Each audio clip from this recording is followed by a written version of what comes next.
Mayong adlaw sa inyo tanan. Kagyari kita diri karon sa sulod sang Intramuros, Manila.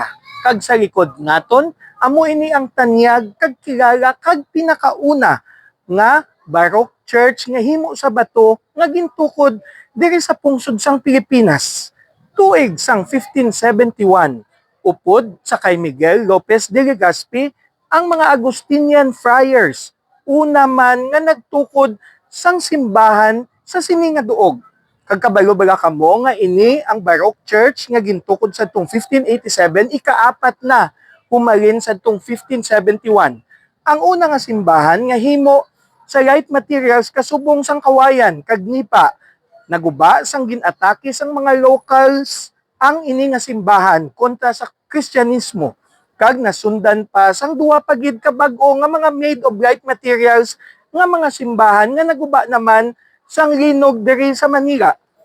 Kag ang ikaapat, amo ini ang gintukod sang 1587, kag nahuman sadtong 1606 nga una nga bato nga simbahan sa bugos nga Pilipinas.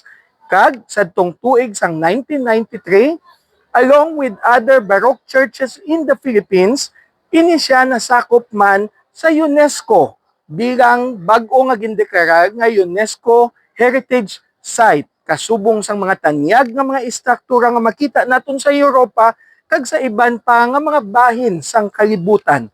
Ini dako nga bugal para sa mga Pilipino, kay ini siya isa man sa mga World Heritage Sites nga natuon diri sa Pilipinas. Kabalo-bala kamo nga ining bilog nga Intramuros adtong tiyempo hapon sang World War II. Halos na flatten gid tanan kag may pila-pila gid lamang ka mga istruktura ang nabilin. Kag ining San Agustin Church isa sa mga istruktura nga nagapabilin nga nagatindog pagkatapos ang gera sa tong World War II. Kag madamo nga mga Pilipino ang ginpreso diri o ini ginhimo man nilang isa ka refuge center sang naga-Battle of Manila na sadtong 1945. Sa mga walls sa palibot sini nga simbahan, madamo ang nagtaliwan tuga sang amo nga gera.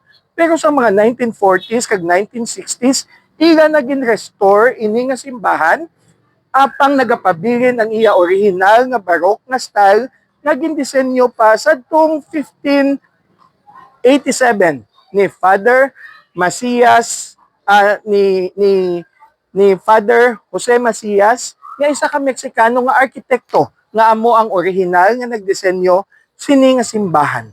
Ginbilin ang mga original structures apang ginbutangan lang sang mga supporting structures agod magapabilin ang iya original nga katahom.